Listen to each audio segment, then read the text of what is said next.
Merhaba arkadaşlar. Kanalıma hoş geldiniz. Evet sevgili arkadaşlarım. Bugün sizler için yine güzel bir kür hazırladım.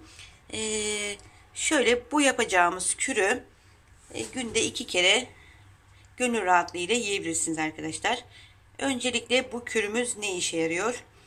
Bu yapacağımız kür metabolizmamızı hızlandıracak sevgili arkadaşlarım. Sindirim sistemimizi güçlendirecek. Kabızlığa iyi geliyor. Kuru öksürüğünüz var ise, boğazınızda boğaz ağrınız var ise, gıcık ya da balgam atamıyorsanız mutlaka bunu deneyin derim sevgili arkadaşlarım. Tabii ki de ben doktor değilim. Bu bir doktor tavsiyesi değil.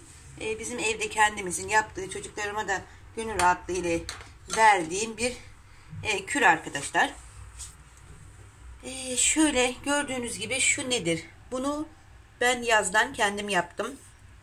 Arkadaşlar bu şöyle göstereyim. Dut. Bakın şöyle dut pekmezi. Dutları da içinde dut pekmezi arkadaşlar.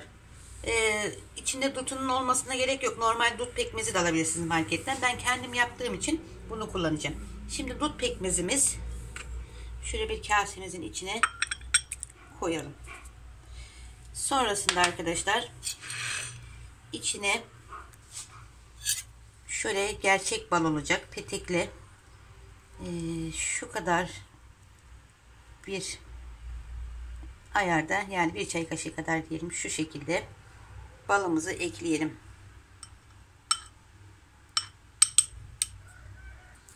Evet, balımızın üzerine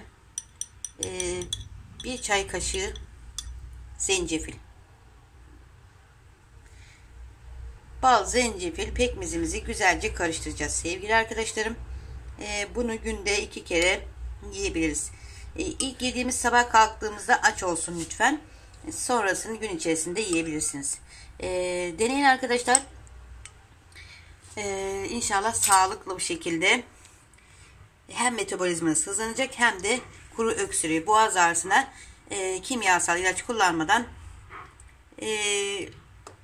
bu şekilde inşallah geçirecek arkadaşlar. Denemenizi tavsiye ediyorum. Gayet sağlıklı, gayet de vitaminli besinler.